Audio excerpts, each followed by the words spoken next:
Nakabalik na po ang ating mahal na Presidenteng Bongbong Marcos mula sa Singapore at dumating po siya kaninang umaga. Ano po ba ang ginawa ng ating Presidente sa Singapore? Dalawang balita po kasi ang ipinalalabas ng mga mainstream media. Yung pong totoo at natural, yung mga hindi totoo. Alam niyo, nagtataka talaga ako. Ngayon tayo ay nasa social media age na. Nakakapagtaka itong mga bias na mga dyaryong ito o yung mga news outlet na ang lalakas pa rin ang loob na mag-release ng mga fake news. Tulad na lang po dito sa biyahe ng ating presidente sa Singapore. Pero basahin ko po muna ang balita galing sa Inquirer.net. Sabi po dito, Bongbong Marcos returns from Singapore. President Ferdinand Marcos Jr. is now back from his 4-day trip in Singapore, the palace said on Monday morning. Marcos has been in Singapore since September 13 for the 10th Asian Conference, where he delivered a speech inviting foreign investors and global leaders to invest in the Philippines. The palace said he brought home 11 billion pesos worth of investment pledges from Singapore-based multinational technology company Dyson.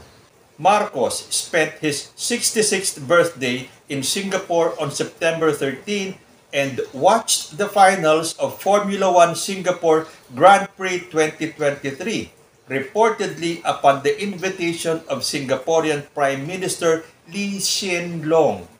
So ayon po dito sa Inquirer.net, siya po ay nagpunta ng Singapore para sa 10th Asian Conference kung saan siya po ay nag-deliver ng mga speeches niya at nag-iimbita ng mga foreign investors and global leaders para mamuhunan sa Pilipinas. At sinabi rin dito na nakapag-uwi ang ating presidente ng 11 billion pesos worth of investment pledges. At sinabi din na siya po ay umattend nung finals ng F1 Singapore Grand Prix 2023 sa imbitasyon ni Singaporean Prime Minister Lee Hsien Loong. So yun po ang kanyang mga ginawa. Pero ano po ang lumalabas sa ibang mga balita dun sa mga ibang news outlet?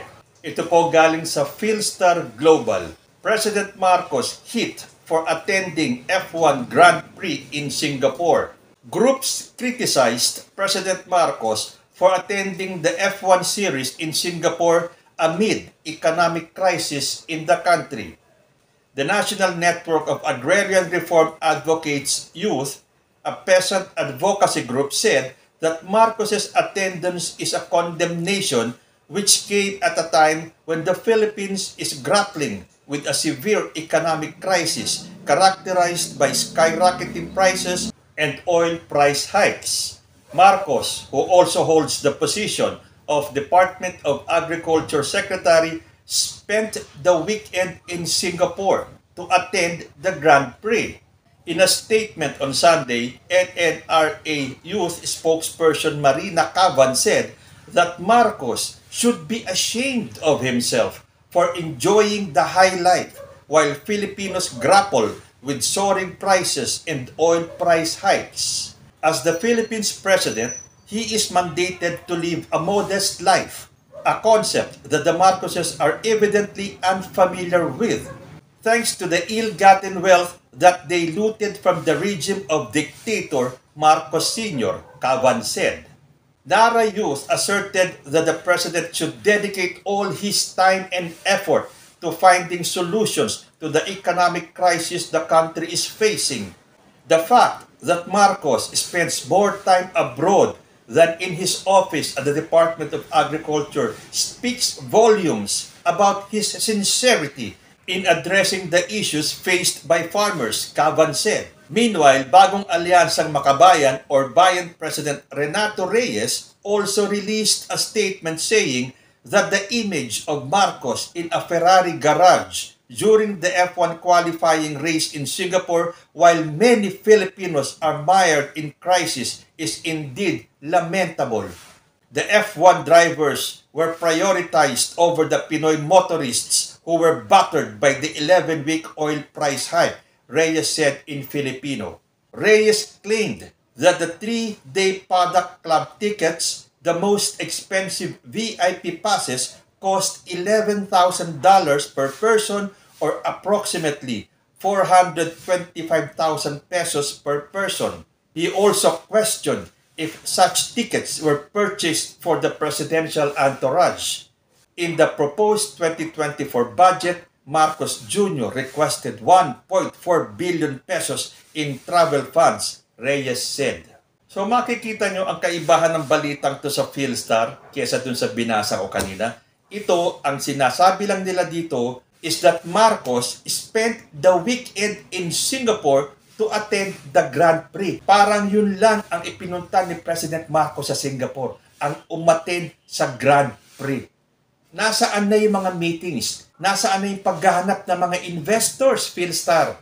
Sa bagay, hindi ako magtataka. Hindi ba nung isang araw lang, itong Philstar na ito ay sinabing nagpalabas ng mga fake news tungkol kay VP Sara? So ano na ang aasahan natin dito sa Philstar na ito? E di ang magpakalat ng fake news.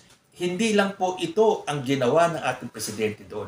Yes, umattend siya ng Grand Prix. Pero sinasabi po na yan ay upon the invitation of the Prime Minister of Singapore. Pero dito, pinalalabas nila, lalo na itong si Reyes, na magkano daw yung ticket. Eh, ang mahal-mahal, 425,000 per person.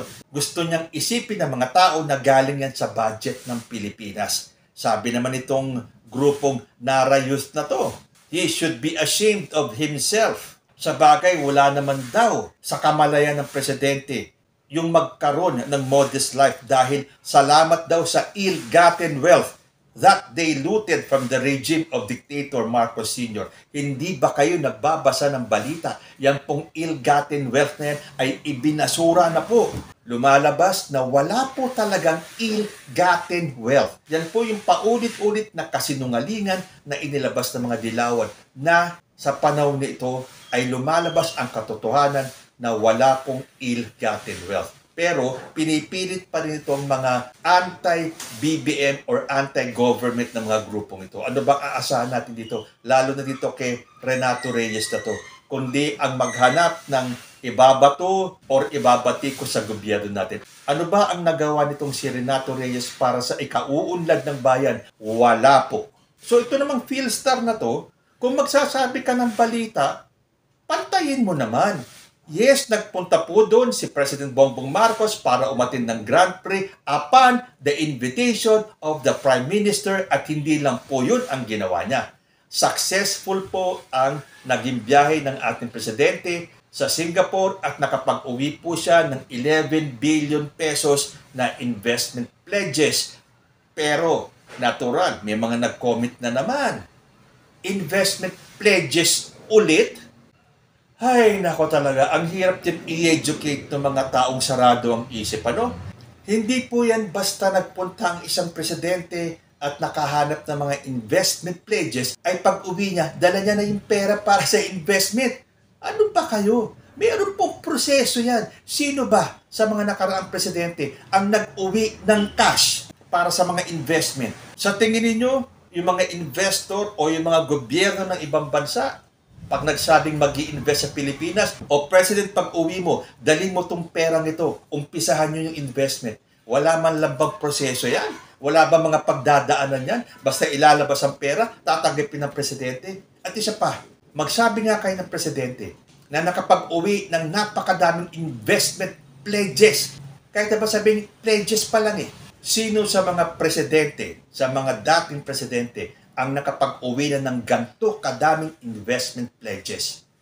At hanggang ngayon ba, sa dami na naging biyahe ng ating presidente, wala pa bang nag-materialize doon sa mga pledges na yun? At ano ba ang sinabi ng ating presidente sa kanyang mga frequent na mga foreign trips? Sabi po dito sa Inquirer.net, Marcos defends frequent foreign trips. President Marcos, who has embarked on 16 foreign trips since June of 2022, has defended his frequent trips abroad, saying the Philippines needed a lot of investments to boost the country's economy after the pandemic. In his second State of the Nation address, Mr. Marcos said his trips abroad have generated 3.9 trillion pesos in investment pledges that could potentially generate 175,000 jobs. Trade Secretary Alfredo Pascual said a total of $88 million or around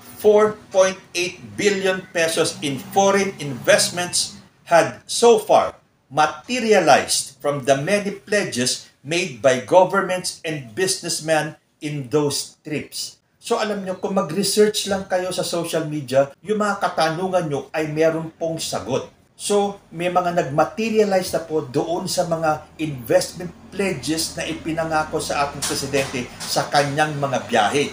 So para naman po doon sa mga naniniwala na walang ginawa ang ating presidente sa Singapore kundi ang umattend sa Grand Prix, ito po ang mga ginawa ng ating presidente sa Singapore.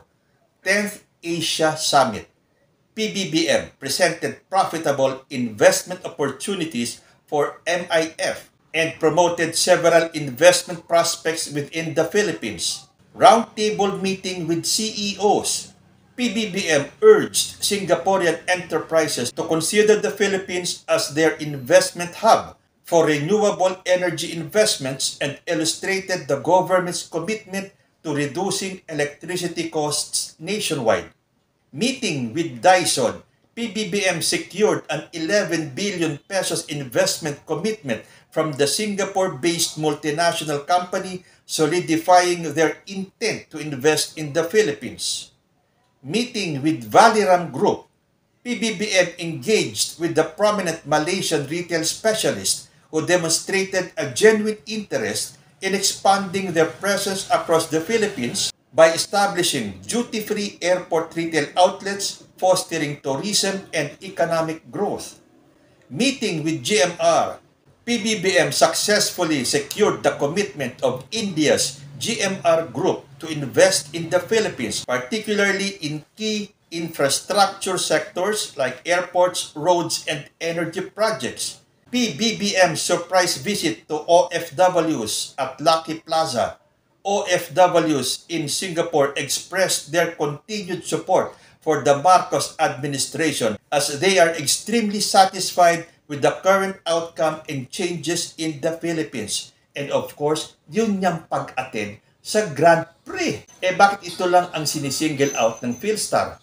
Na kaya nagpunta doon, nag-spend ng weekend ang presidente para umattend ng Grand Prix. Na paghahalata tuloy na itong Philstar na to ay bias. At ano ngayon kung umattend ang presidente sa Grand Prix? Birthday po niya. Wala po bang karapatan ang presidente natin na mag-chill-chill naman sa dami po ng kanyang ginagawa para sa ating bansa? Bigyan naman natin siya ng time, lalo na at birthday niya yun. At yan po ay upon the invitation of the Prime Minister of Singapore. Kung tayo mga ordinaryong Pilipino, paminsan-minsan naghahanap ng relaxation, ito pa kayang presidente ng Pilipinas na ang daming ginagawa para maiangat ang ating ekonomiya, ang ating bansa. Tandaan ninyo, madami po siyang minanang problema galing kay former President Rodrigo Duterte. Dahil halos kalahati ng term ni President Duterte, meron po tayong pandemic. At nung siya po ay outgoing na, ay nag-uumpisa pa lang tayong bumangon. Sa bagay sa mga antay, alam nyo kahit na anong magandang balita ang sabihin nyo sa kanila. Porque sarado po ang utak nila, ang isipan nila, wala pong makakapagpabago dyan. Puro negative na lang po ang makikita nyo. Tulad na lang po nitong pagbisita, yung pong surprise visit ni President Bongbong sa Lucky Plaza sa Singapore. Nakita naman natin, talagang dumog po siya ng ating mga kababayan. Pero, meron ka pa rin mababasa mga gantong klaseng dialogo. Sabi po dito sa nakita ko, kakams. Siyempre, Sunday yun. Madami talagang tao sa Lucky Plaza. Ha, linyahan ng mga bitter. Ikaw ba kapag nakakita ka ng isang tao na kinasusuklaman mo, makikigulo ka pa para lang makalapit ka sa kanya o makita man lang siya? Malamang hindi. Bakit ka mag-aaksaya ng panahon, di ba? Tanggapin nyo na lang kasi na malakas talaga hatak niya sa mga tao. Tanggapin nyo ang realidad na kakarampot lang kayong may ayaw sa kanya. So ayan po, ang dalawang muka ng balita. Ang totoo at ang fake news. Kayo po, ano ang masasabi ninyo? Comment lang po down below and I will see you next time.